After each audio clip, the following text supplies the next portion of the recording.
El Señor, a través de sus palabras, nos dice que la fe del creyente tiene que ser sana. Hablaremos después cómo se puede tener una fe sana. Y también nos tendremos que preguntar si la fe que yo tengo está sana o está un poco enferma, ¿no?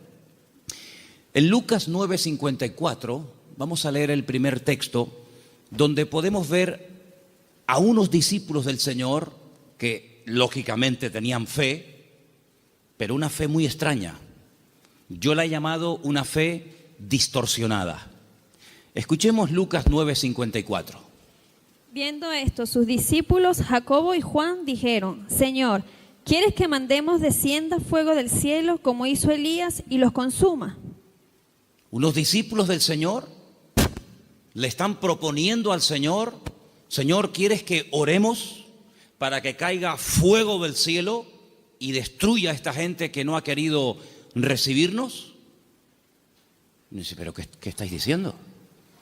El Señor no apoya esa petición. El Señor dice, ustedes no saben lo que están proponiendo, ustedes no saben de lo que están hablando. La fe no es para destruir a la gente, la fe es para edificar, para ayudar, para bendecir.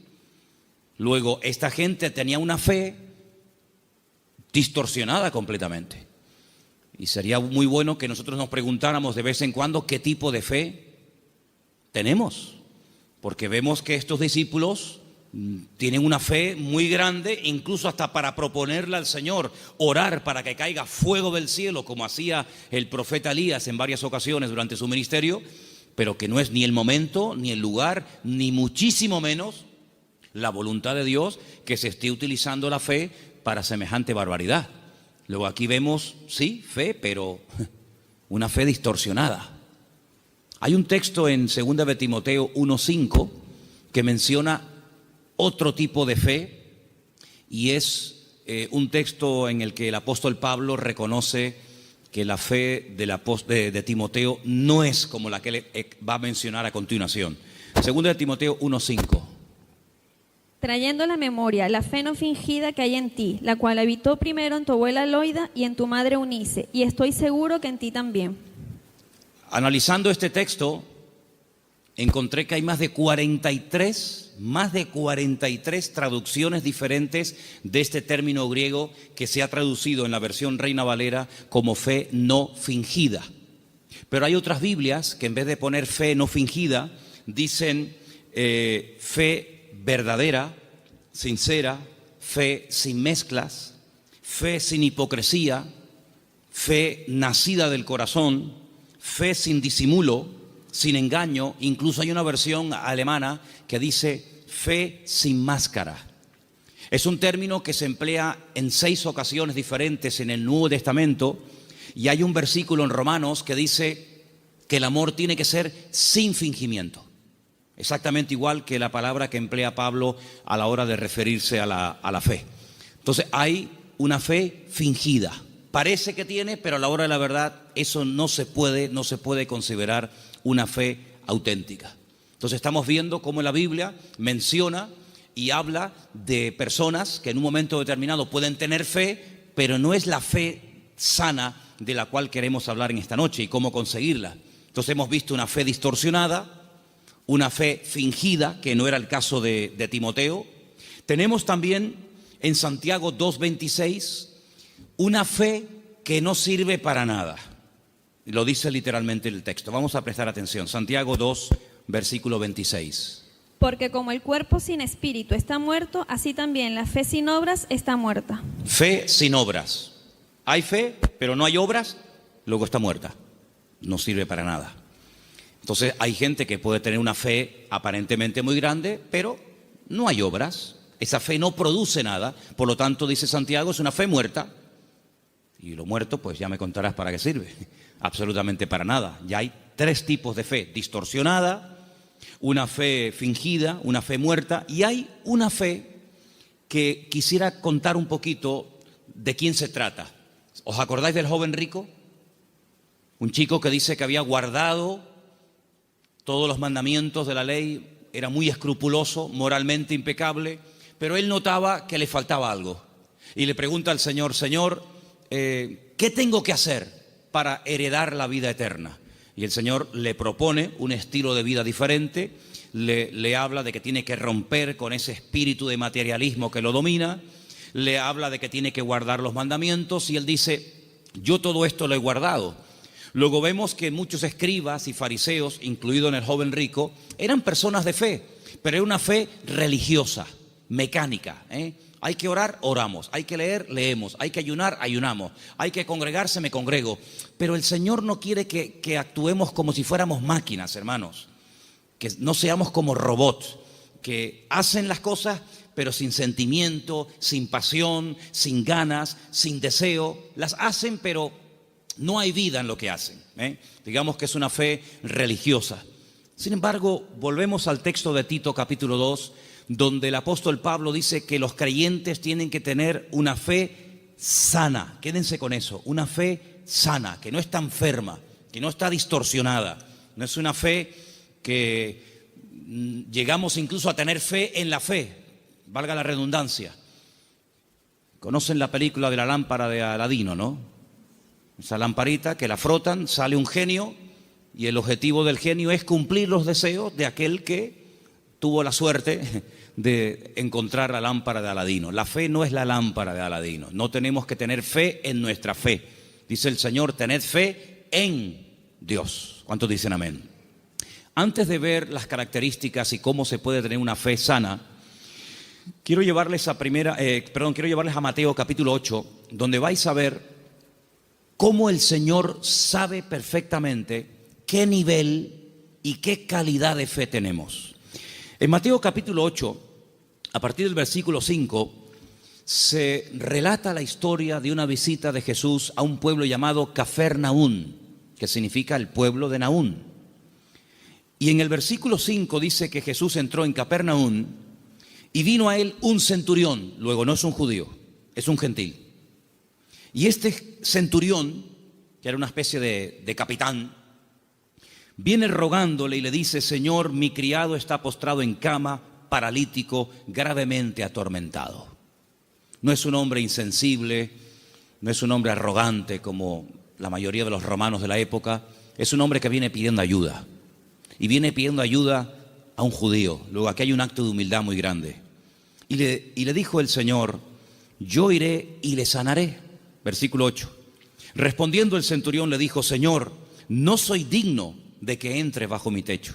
Solamente di solamente la palabra y mi criado sanará. Esto es tremendo. Porque también yo soy hombre bajo autoridad y tengo bajo mis órdenes soldados. Y le digo a este ve y va, y le digo a otro ven y viene. Y a mi siervo haz esto y lo hace. Al oírlo Jesús se maravilló y dijo a los que le seguían, de cierto os digo que ni aún en Israel he hallado tanta fe. No he encontrado a nadie en el país que tenga tanta fe como este hombre. ¿Qué fue lo que le llamó la atención al Señor Jesucristo de este hombre? Primero, la humildad con la que vino a pedir. No vino exigiendo. No vino, oye, que soy un centurión romano y me tienes que obedecer. Sino vino con humildad. Vino, dice que rogándole. Y no vino pidiendo algo para él, sino para otra persona. Luego aquí hay una compasión, aquí hay un amor por alguien que está sufriendo, que no es precisamente él, sino es su criado. Luego hay una cosa muy interesante en la conversación. El Señor está dispuesto a ir a la casa de un gentil. El Señor está dispuesto a ir a la casa de este hombre. Sin embargo, este hombre dice, Señor, sinceramente yo no soy digno de tenerte bajo mi techo. Pero podemos solucionarlo de otra manera. Di solamente la palabra, da solamente la orden de que mi criado sea sanado y no hace falta ni que te desplaces, no hace falta ni que vengas. Fíjate que el hombre le pone un ejemplo al Señor. Le dice, mira, yo soy un hombre de autoridad. Yo le digo a un soldado que venga y viene, lo digo a otro que vaya o haga esto y lo hace. Por lo tanto, lo que este hombre está diciendo es, yo reconozco tu autoridad. Yo reconozco que cuando tú ordenas algo en el mundo espiritual, se cumple. Por lo tanto, como hago yo en lo natural, hazlo tú en lo espiritual.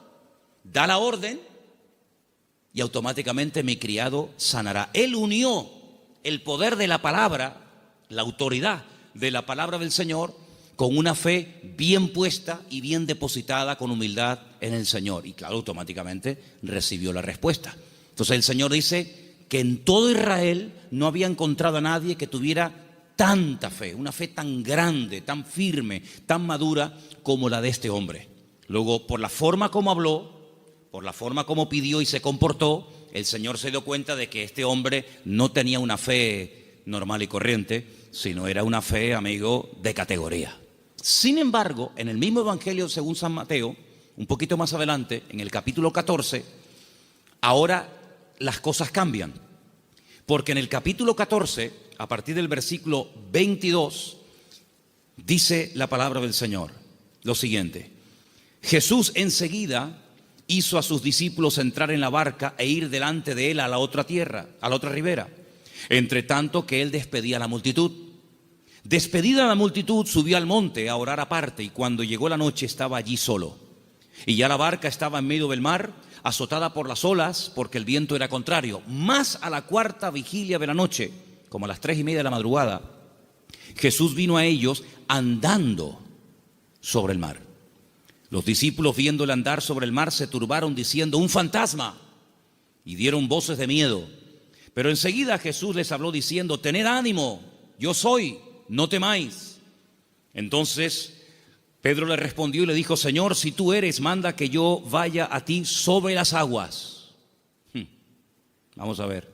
Jesús le dijo: ven. Simplemente eso, ven. Él, descendiendo de la barca, andaba sobre las aguas para ir a Jesús. Pero, ay amigos, los peros. Al ver el fuerte viento tuvo miedo y, comenzando a hundirse, dio voces diciendo: Señor, sálvame. Al momento Jesús, extendiendo la mano, asió de él y le dijo: hombre de poca fe. Poca fe. Capítulo 8 le dice al centurión: grande, grande es tu fe.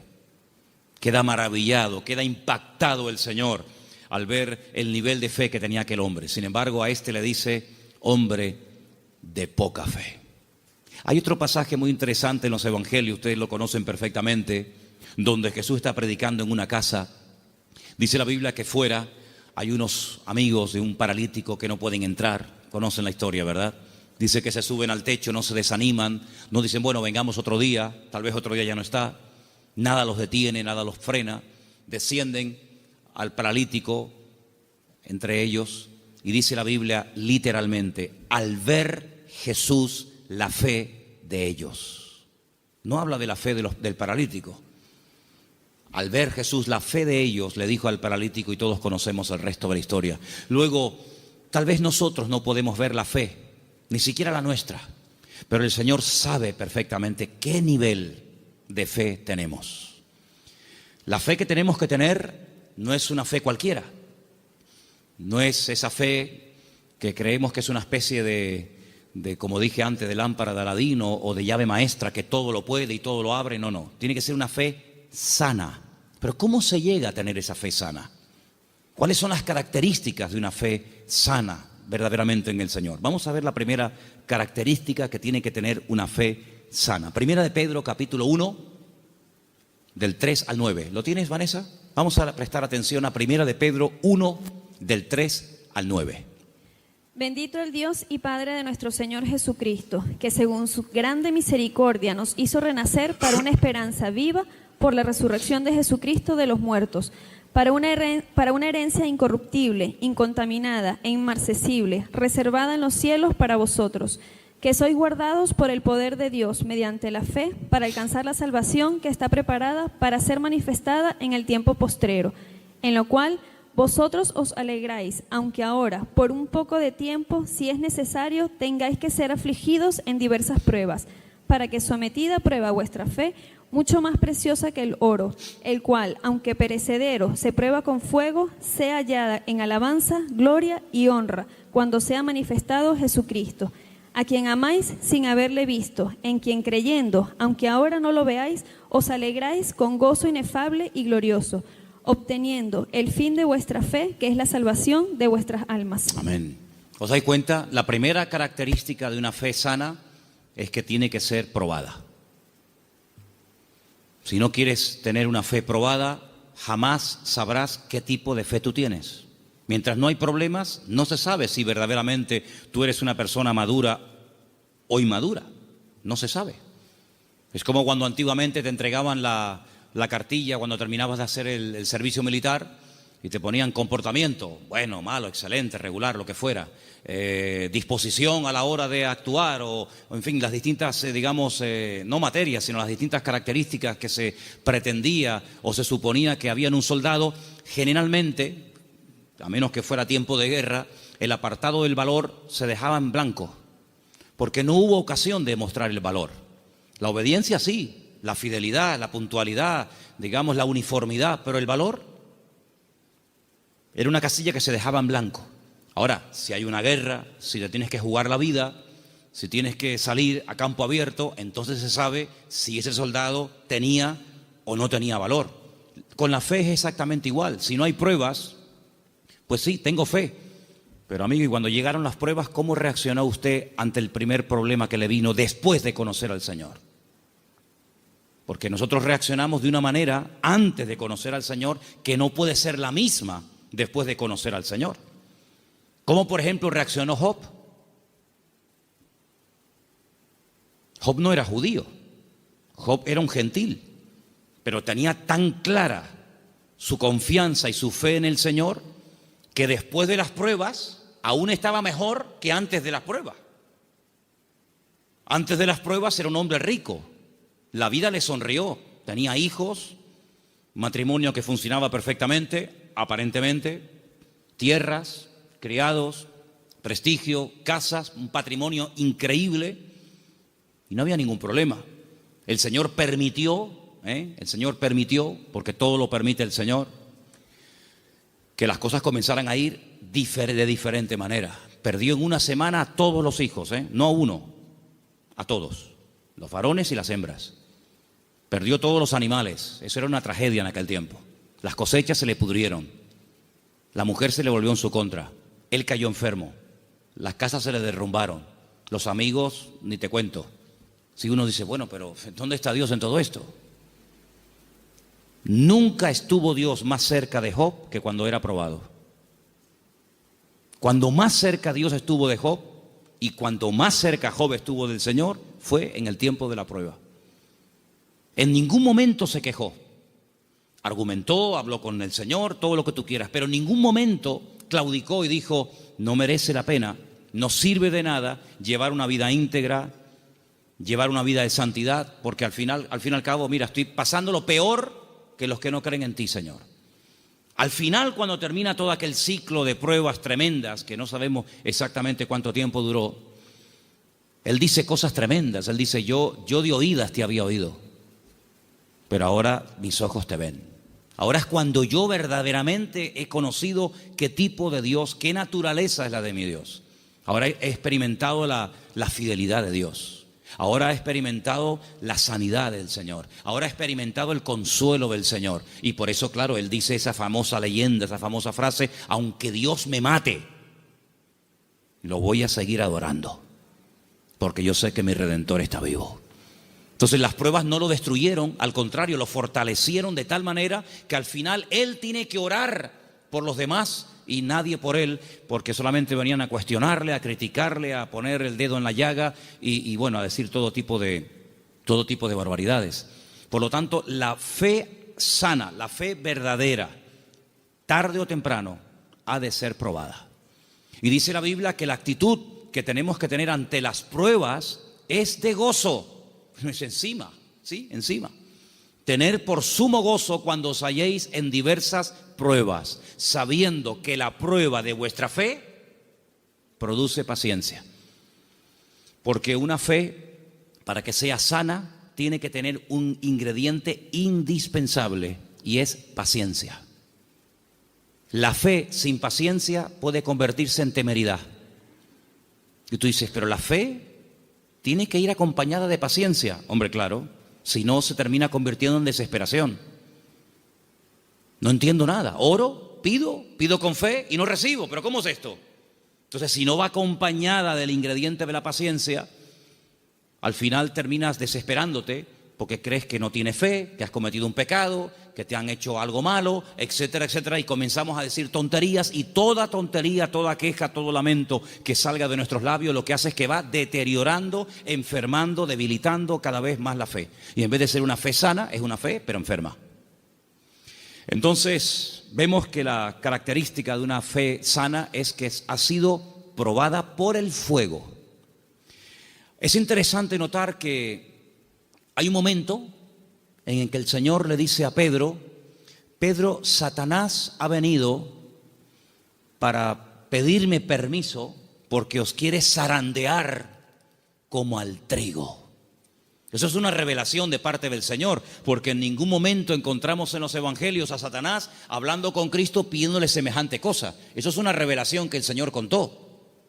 En esas cosas que le ocurrían a nivel personal al Señor, dice: Él os va a zarandear como el trigo, pero yo ya he rogado previamente por ustedes para que vuestra fe no falle. Y una vez que seáis confirmados, vete y confirma a tus hermanos. En otras palabras, el Señor no descarta en ningún momento que un creyente en algún momento determinado de la vida pueda ser sacudido o pueda ser zarandeado, es decir, probado. Y entonces ahí esa fe se puede demostrar y comprobar si verdaderamente la fe que usted tiene es una fe a prueba de bombas o es una fe que le dura hasta la primera prueba. En la parábola del sembrador dice la Biblia que hay semillas que brotaron muy rápido, pero dice cuando salió el sol quemó la semilla y no dio fruto. Y cuando están en privado, los discípulos le preguntan al Señor o le piden al Señor que les explique la parábola del sembrador. Y Él les dice: mira, las semillas que caen junto al camino y brota rápido son los que reciben la palabra, al momento la reciben con gozo, pero como no tienen raíces, cuando sale el sol, que son las pruebas y las dificultades de la vida, las pruebas de la vida secan, son de corta duración. Entonces la prueba lo que hace es que fortalece nuestra fe para que nuestra fe pueda estar preparada para la siguiente prueba y así de esa manera tener una fe robusta y madura que ha soportado las pruebas. Es como cuando se construye un puente, se hace una prueba de carga. No se abre al público, decir, bueno, abran, ¿y si se cae? Hay que hacer una prueba de carga. Ponen el puente todo lleno de camiones cargados a tope y los dejan ahí un tiempo para que si el puente resista, pues si el puente resiste la prueba, pues entonces se puede abrir el tráfico al público. Exactamente igual. Nuestra fe tiene que ser probada y tiene que ser probada donde necesita ser probada. A lo mejor en lo económico, a lo mejor en lo familiar, a lo mejor en lo físico, no sé, pero el Señor sabe dónde tiene que apretar, porque todas las pruebas siempre son para nuestro progreso, para nuestro crecimiento y para fortalecer nuestra fe. ¿Cuántos dicen amén? La segunda característica de una fe auténtica, de una fe sana, la encontramos en una carta que Pablo le escribe a los hermanos de Tesalónica. Primera de Tesalonicenses 1. Del 2 al 10. Es una lectura un poquitín larga, pero por favor presten atención. ¿La tienes tú, Patricia? Adelante. Damos siempre gracias a Dios por todos vosotros, haciendo memoria de vosotros en nuestras oraciones, acordándonos sin cesar delante del Dios y Padre nuestro de la obra de vuestra fe, del trabajo de vuestro amor y de vuestra constancia en la esperanza en nuestro Señor Jesucristo, porque conocemos, hermanos amados de Dios, vuestra elección. Pues nuestro evangelio no llegó a vosotros en palabras solamente, sino también en poder, en el Espíritu Santo y en plena certidumbre. Como bien sabéis, cuáles fuimos entre vosotros por amor de vosotros, y vosotros vinisteis a ser imitadores de nosotros y del Señor, recibiendo la palabra en medio de gran tribulación con gozo del Espíritu Santo, de tal manera que habéis sido ejemplo a todos los de Macedonia y de Acaya que han creído, porque partiendo de vosotros ha sido divulgada la palabra del Señor, no solo en Macedonia y Acaya, sino también en todo lugar vuestra fe en Dios se ha extendido, de modo que nosotros no tenemos necesidad de hablar nada, porque ellos mismos cuentan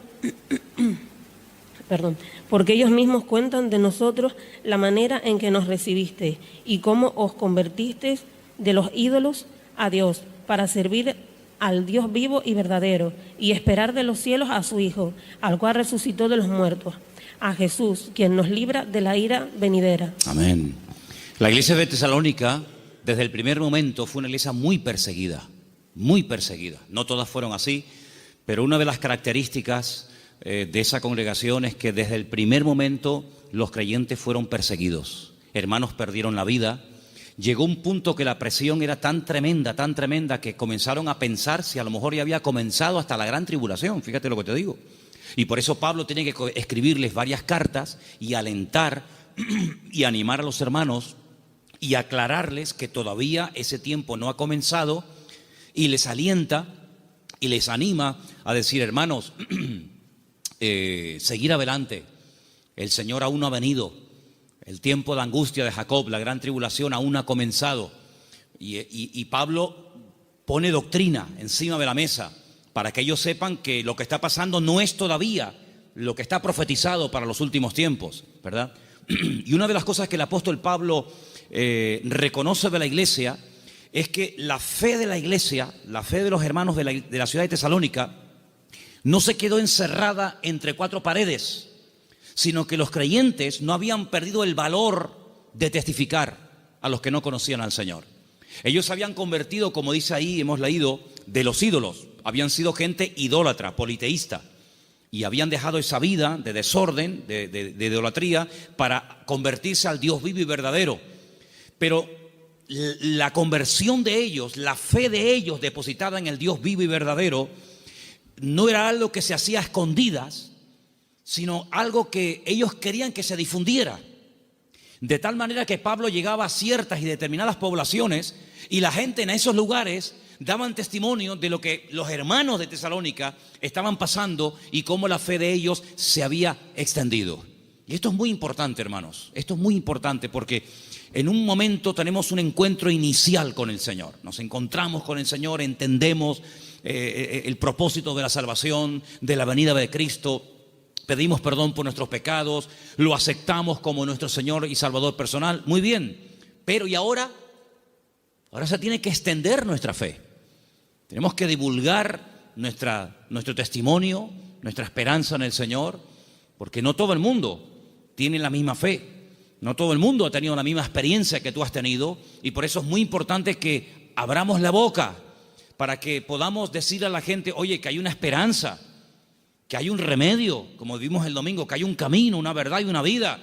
Y los tesalonicenses no dijeron: bueno, mira, vamos a quedarnos callados porque nos están maltratando, nos están matando, nos están torturando. No importa, vamos a seguir hablando, vamos a dar testimonio de la fe en nuestro Señor Jesucristo. Esa es otra característica indispensable de una fe sana, que no solamente soporta la prueba con gozo y que la utiliza como plataforma para crecer y para acercarse más al Señor, sino que además es una fe que no es muda, no es una fe invisible. Usted sabe que la tiene, pero nadie se ha enterado en la familia, nadie se ha enterado en el barrio. No, yo abro mi boca y extiendo y proclamo la fe, la obra que el Señor ha hecho en mi vida. Esa es otra característica de una fe sana. Un creyente que no testifica no es normal.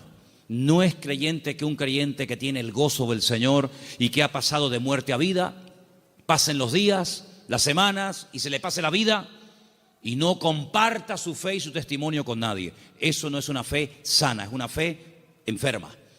Otra característica de una fe sana, quiero leer en Santiago. Voy a leer este pasaje yo, si no les importa, en capítulo 2, a partir del versículo 14, donde Santiago habla de algo muy importante relacionado con la fe. Dice: hermanos míos, Santiago 2:14, ¿de qué aprovechará si alguno dice que tiene fe y no tiene obras? ¿Podrá la fe salvarle? Si un hermano o una hermana están desnudos y tienen necesidad del alimento de cada día, y alguno de vosotros les dice: id en paz, calentaos y saciaos, pero no les dais las cosas que son necesarias para el cuerpo, ¿de qué aprovecha? No, hermanos, déjenme que diga esto. Decimos: bueno, pero ¿no es el Señor el que suple nuestras necesidades? Sí, pero muchas veces el Señor puede suplir nuestras necesidades a través de nuestros hermanos. A veces cuando veo a un señor mayor o a alguna persona en un parque, en una plaza, dándole de comer a los pajaritos o a las palomas, a mí siempre me viene a la cabeza el texto que dice: hombres de poca fe, mirad las aves del cielo que ni siembran ni hilan, ¿no las alimenta vuestro Padre Celestial? Y yo digo: fíjate, este hombre sin darse cuenta, o a lo mejor sí, no sé, está siendo el instrumento que hoy el Señor está utilizando. Él cree que le sobraban unas miguitas de pan duro y las trae al parque para entretenerse, pero él no se está dando cuenta de que ese montón de pájaros, el Señor los está alimentando a través del detalle de este hombre. Entonces puede ser que el Señor te puede utilizar a ti en un momento determinado y a través de tu vida, cubrir la necesidad, suplir la necesidad de algún hermano. Entonces dice, así también la fe, si no tiene obras, es muerta, muerta en sí misma. Una de las fe que comentamos antes. Versículo 18. Pero alguno dirá, tú tienes fe, yo tengo obras. Muéstrame tu fe sin tus obras y yo te mostraré mi fe por las obras. Tú crees que Dios es uno y bien, haces bien. También los demonios creen y tiemblan. Mas ¿quieres saber esto, hombre vano, que la fe sin obras es muerta? ¿No fue justificado por las obras nuestro padre Abraham cuando ofreció su hijo Isaac sobre el altar? ¿No ves que la fe actuó juntamente con sus obras y que la fe se perfeccionó por las obras? Y se cumplió la escritura que dice, Abraham creyó a Dios y le fue contado por justicia y fue llamado amigo de Dios. Vosotros veis pues que el hombre es justificado por las obras y no solamente por la fe. Asimismo también Rahab la ramera no fue justificada por las obras cuando recibió a los mensajeros y los envió por otro camino, porque como el cuerpo sin espíritu está muerto, así también la fe sin obras está muerta. Luego, una característica de una fe sana, que es lo que nos interesa y estamos hablando esta noche, es que es una fe que produce, una fe que hace obras. No es una fe teórica. No, yo creo pero no hago nada. No, es una fe que hace obras. ¿Cómo se sabía que Abraham tenía fe en el Señor?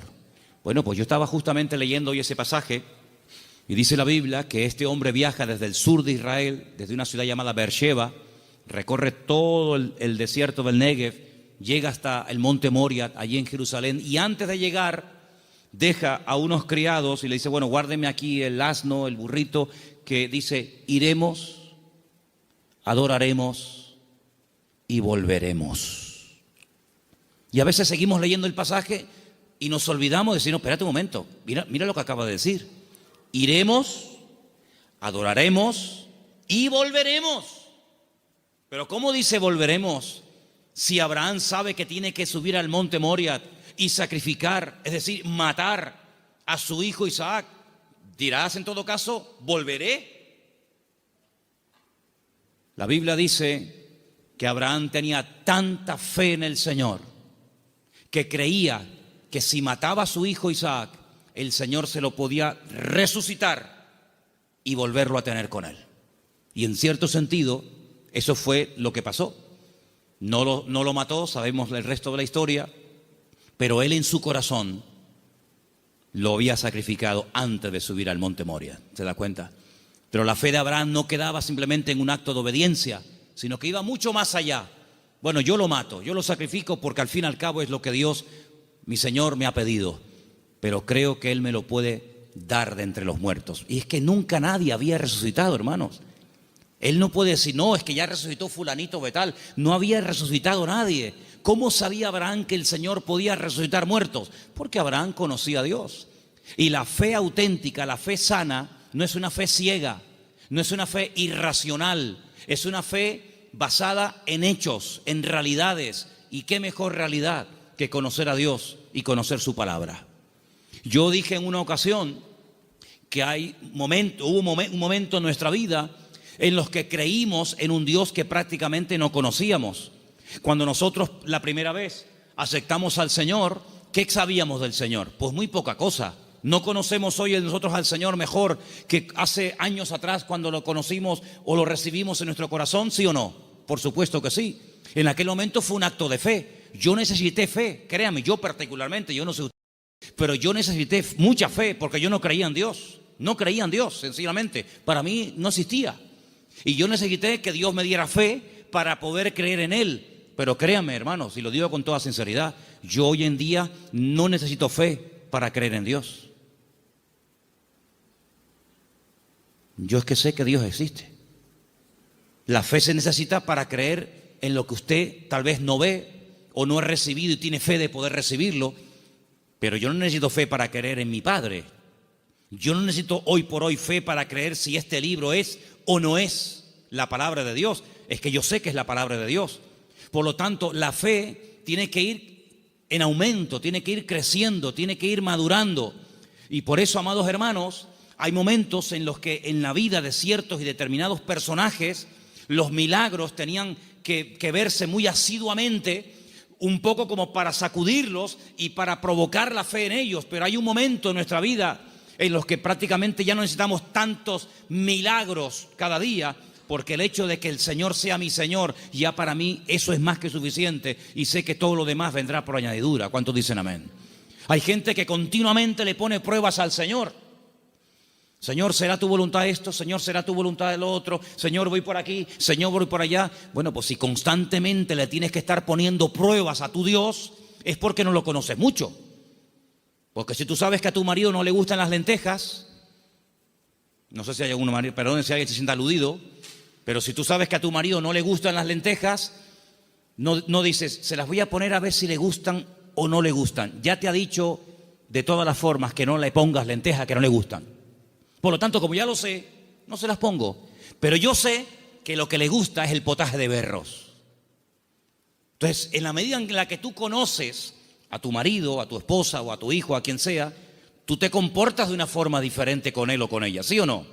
En la medida en que tú conoces a Dios, yo no tengo que decirle a Dios, Señor, ¿se puede hacer esto o no se puede hacer? Voy a poner un papelito con un sí y con un no.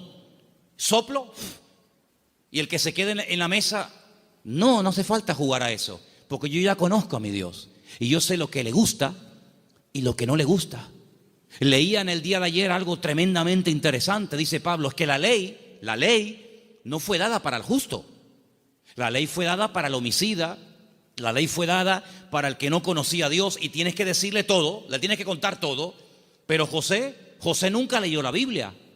Y José era capaz de decir, eso no lo puedo hacer, porque si yo hago eso, yo peco contra mi Dios. ¿Os acordáis? Cuando es tentado con la mujer de Potifar, él podía haber dicho, bueno, ¿dónde está escrito que esto es pecado?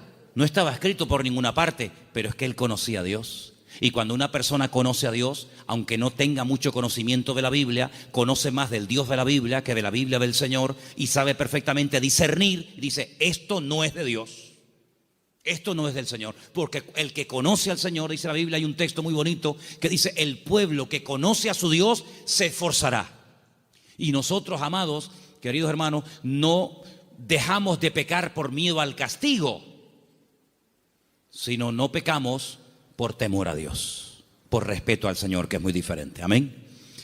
Otra característica de una fe madura, tal vez le puede sorprender esta frase, es que no tiene miedo a las aventuras.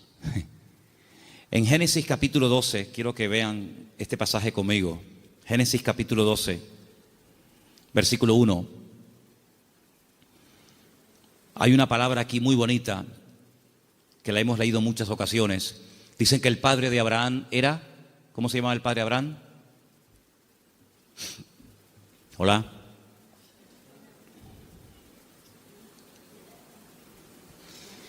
El padre de Abraham se llamaba Taré.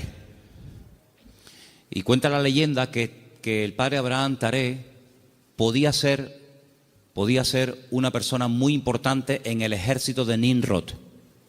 ¿Y quién era Nimrod? Uno de los peores personajes de la historia. Terrible, terrible. El primer hombre poderoso de la tierra.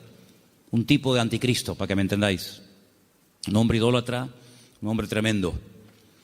Y hay muchas leyendas y muchas historias, no solamente en el pueblo de Israel, sino en el mundo árabe y en otras culturas que hablan mucho de Abraham, porque Abraham es el personaje que le cae bien a todo el mundo. Le cae bien a los árabes, le cae bien a los cristianos, le cae bien a los judíos. Es un personaje que todo el mundo lo quiere. Es el padre de todos. Y hay una leyenda que dicen que un día el padre de Abraham, que era vendedor también de ídolos, se fue y dejó a Abraham al cargo de su tienda de imágenes. Y Abraham rompió todos los ídolos de su padre menos uno. Y cuando el padre viene, le pregunta al hijo: hijo, ¿pero qué has hecho? Me has roto todos los ídolos, todas las imágenes. Y le dice: no, lo que pasa es que vino una señora con un plato de comida para ofrecer una ofrenda a los ídolos, y como este ídolo, que es el más poderoso que tú tienes, no quería compartir la comida con los demás, los destruyó a todos y se comió la comida a él. Y le dice el padre: pero hijo, ¿qué cuento me estás contando? Si son ídolos de piedra, son incapaces de hacer esto. Y Abraham le dice: pues papá, si tú mismo has reconocido que son ídolos de piedra que no puedan hacer esto, ¿por qué los adoras? Es una leyenda que cuentan los árabes, ¿no? Hablando acerca de la fe de Abraham.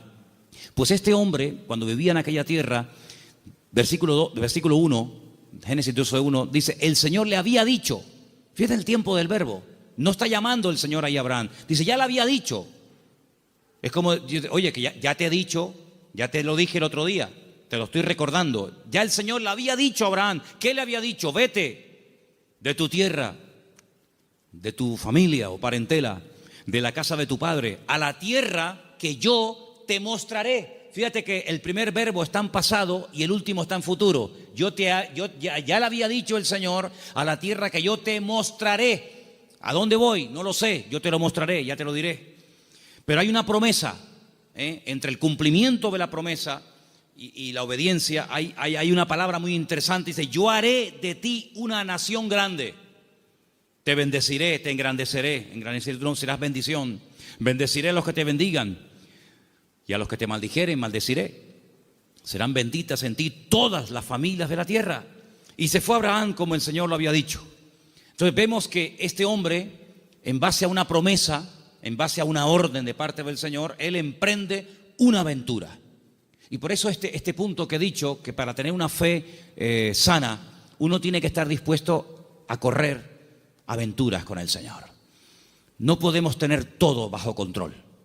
Hay creyentes que todo lo quieren tener bajo control, y eso es totalmente imposible. Quiero tener bajo control las facturas, lo que tengo que pagar, lo que tengo que hacer, lo que tengo que decir. Tengo que tener hermano, en la vida de un creyente verdadero tienes que dejar una puerta abierta a la vida de fe, a una vida de aventura. Esto no tiene ni pies ni cabeza, diría un padre a un hijo. Pero hijo, ¿a dónde va? Es que no lo sé, padre. Pero ¿qué sentido tiene esto? Yo leía hoy una frase en un libro que la tengo por aquí apuntada y me llamó mucho la atención y la quiero compartir con ustedes. Y la frase que leía dice: lo que nosotros llamamos seguridad muchas veces no es más que un freno para una vida de fe. Esto me impactó muchísimo, No, es que hay que tener una seguridad en la vida, tú. Ya no tengo 20 años, ya tengo una edad y uno ya tiene que ir pensando las cosas. Me parece muy bien. Pero cuando vamos a la palabra de Dios, nos encontramos que a veces Dios llama a gente ya con 80 años. Y tú dices: ¿pero dónde va este hombre con 80 años? Pues tú no ves que cuando tú eras joven lo intentaste y fue un fracaso lo que hiciste, que incluso hasta terminaste matando a una persona. Y el Señor llama a un hombre que en el pasado ha fracasado y se ha refugiado como un prófugo en el desierto, cuidando ovejas que no son ni de él. Y ahora tengo que volver atrás. ¿A qué? Hacer la voluntad de Dios. Pero en esta ocasión no como tú la quisiste hacer, en tu yo, en tu ego, sino hacerla en mi nombre. Y lo manda a Moisés, a Egipto, con 80 años. Y Abraham le da unas promesas increíbles con una edad que uno dice: ¿y por qué no le dio estas promesas cuando tenía 18, 20 o 30 años? ¿Por qué esperó tanto el Señor en sorprender y en usar a este hombre? Hermanos, nosotros no somos los que ponemos los tiempos. Los tiempos los pone el Señor. Por eso les dije antes que un ingrediente indispensable de una fe sana es la paciencia. Una fe que no va acompañada de paciencia te puede crear problemas a ti personalmente. Porque cuando tú pides y cuando tú oras y no recibes, la Biblia dice que si pedimos y no recibimos, se puede convertir en un tormento al alma, en un tormento al corazón. Y por eso el que tú pidas no significa que inmediatamente tus órdenes se tienen que cumplir. Vuelvo a repetir el ejemplo de antes. La fe no es la lámpara de Aladino.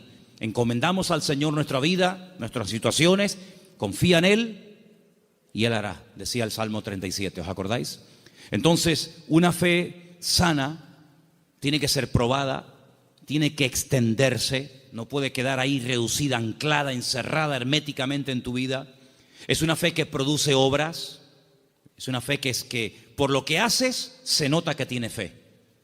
Hombre, vamos a ver, un hombre que está dispuesto a sacrificar a un hijo, ¿qué más prueba que ello?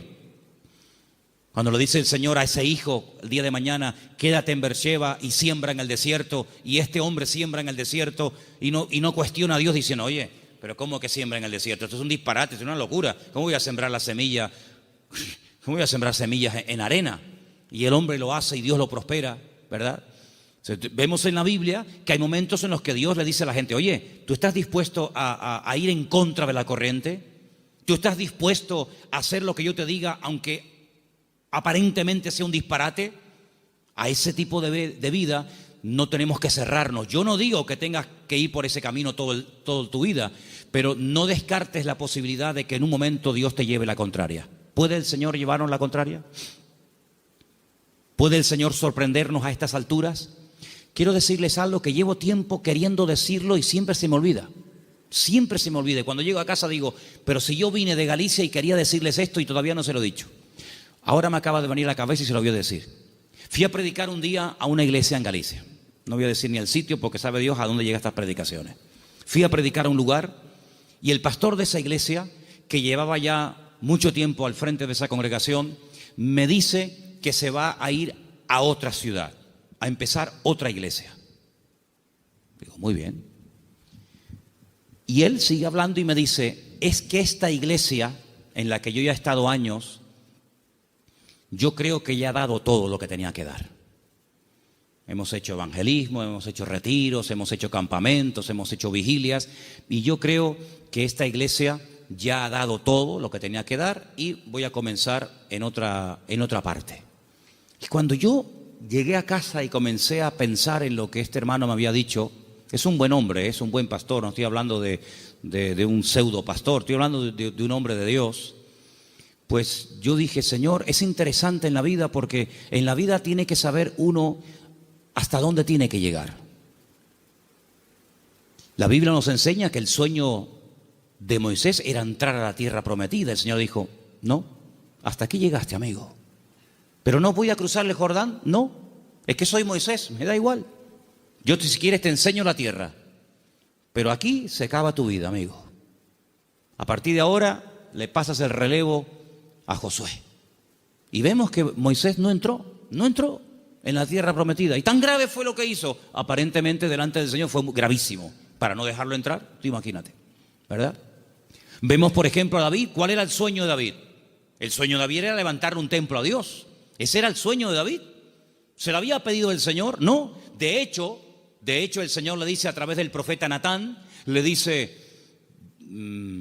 ¿dónde me vais a meter a mí? Si el cielo es mi trono y la tierra es el estrado de mis pies, ¿qué casa me vais a construir a mí? Pero si quieres hacerla. Sin embargo, vemos que el Señor no le permitió, el que verdaderamente tenía ganas de levantar el templo, no lo pudo levantar. Su hijo fue el que lo levantó. Entonces, él entendió que su vida no era, o el sueño de su vida no se iba a cumplir, sino que era su hijo el que iba a levantar el templo. Luego, uno tiene que saber hasta dónde puede llegar. Porque, hermanos, seamos sinceros, si analizamos, por ejemplo, la vida de José, un hombre de fe, un hombre obediente, vemos que sí, él había recibido una revelación cuando era jovencito de lo que sería su vida. Pero si aquellos sueños que él tuvo de pequeño no le ayudaba, en cierto sentido, el faraón a poder cumplirlos, pues se pudriría en la cárcel. Luego, otra persona tuvo que soñar para que sus sueños personales, la revelación de parte del Señor a él, se pudiera hacer realidad. Por lo tanto, es muy importante como congregación, como familia, como matrimonio, como hijo, como pastor, como creyente, saber hasta dónde tengo que llegar con el Señor. De hecho, para mí hay dos preposiciones que aparecen en la Biblia que tenemos que tenerlas presentes siempre en nuestra vida de fe. Desde, hasta. Son dos preposiciones importantísimas en la vida de un creyente que quiere tener una fe sana. Desde, hasta. ¿A qué me refiero? Josué capítulo 1 dice La tierra te la ha entregado. Nadie te podrá hacer frente en todos los días de tu vida. Desde hasta, esa es la tierra en la que te puedes mover. No te salgas de ese marco, no te salgas de ese terreno, porque no te la daré. De hecho, ha habido momentos en la historia en los que Israel ha conquistado terreno que tiempo más tarde ha tenido que devolver, porque no entraba dentro del desde hasta, ¿verdad? Cuando en una de las guerras conquistó la famosa península del Sinaí, la península del Sinaí no entraba dentro de las promesas del Señor y la tuvo que devolver, ¿verdad? Y sabemos que la península del Sinaí no pertenece a Israel. Por lo tanto, como creyentes tenemos que saber cuáles son nuestras limitaciones, qué tipo de fe tenemos y con ese tipo de fe trabajar y movernos en el Señor. Porque dice la Biblia que no a todos se nos ha dado la misma fe, ni los mismos dones, ni el mismo conocimiento, ni los mismos talentos.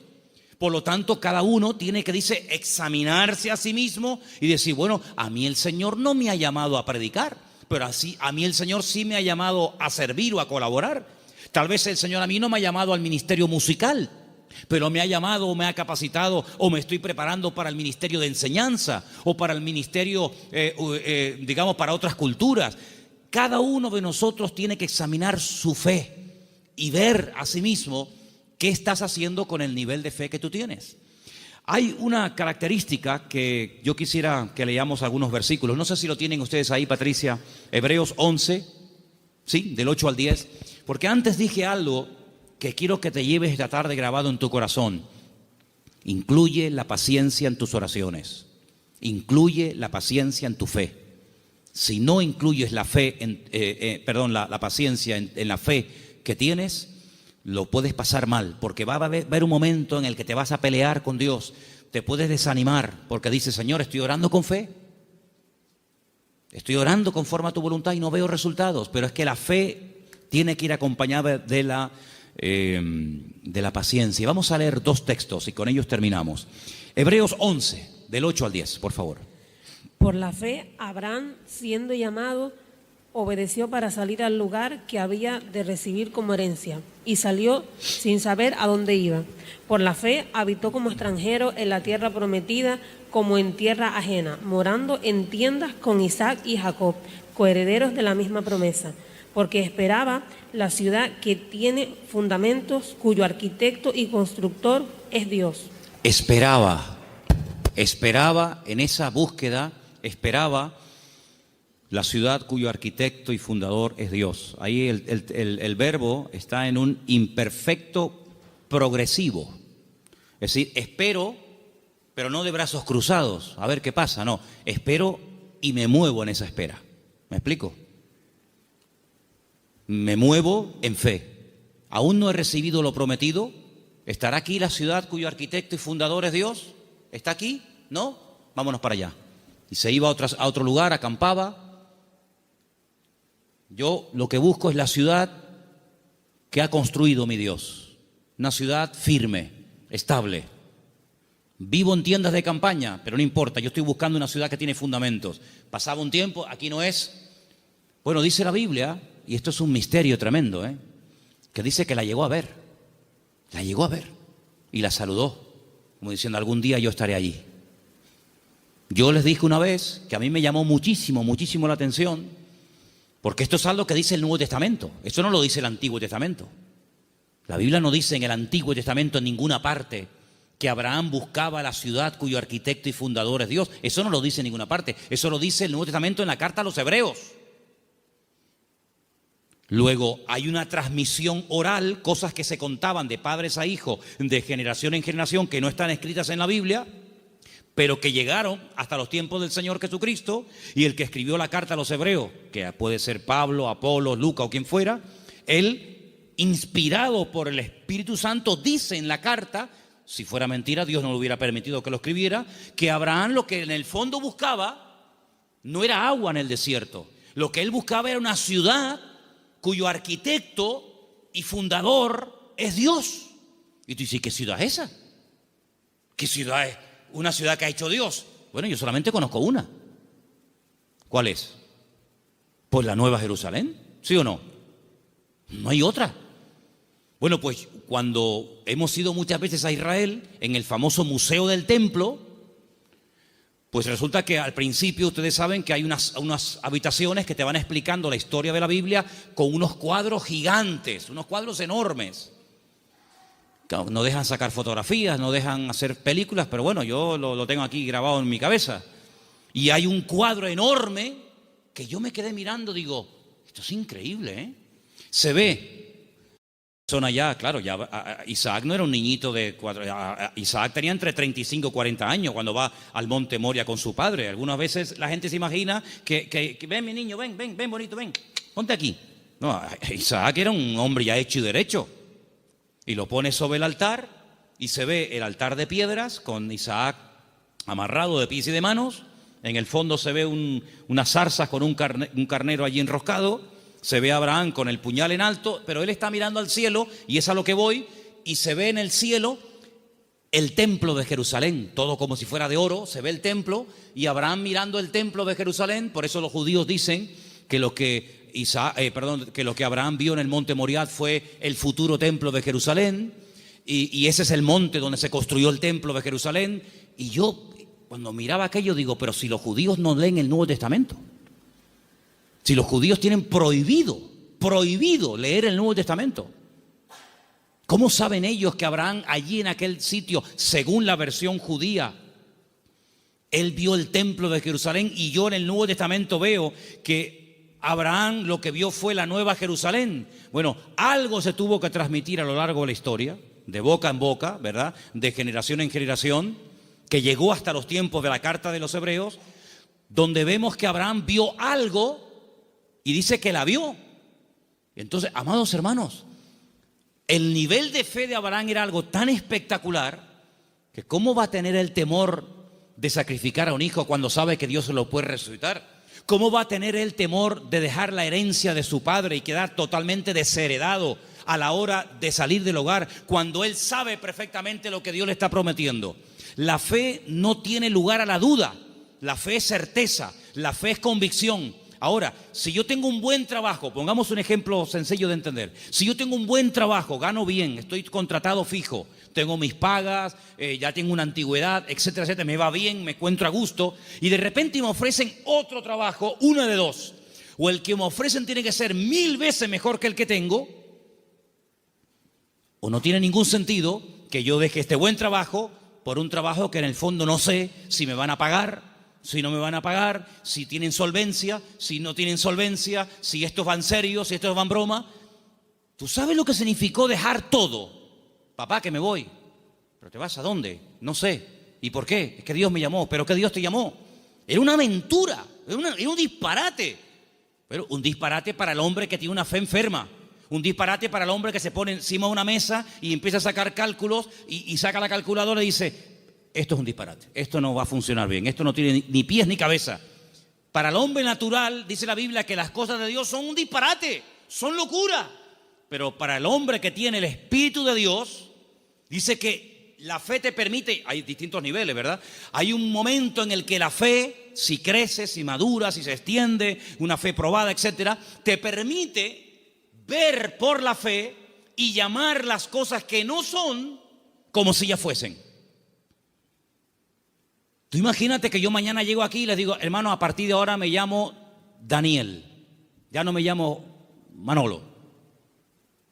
Sería un choque, ¿no? Sería un impacto. Bueno, pues eso fue lo que tuvo que hacer Abraham, convencer a su mujer de que ahora Dios le cambió el nombre, convencer a sus 300 criados y encima el nombre que Dios le ha puesto es un nombre que tiene que ver con algo que no es real.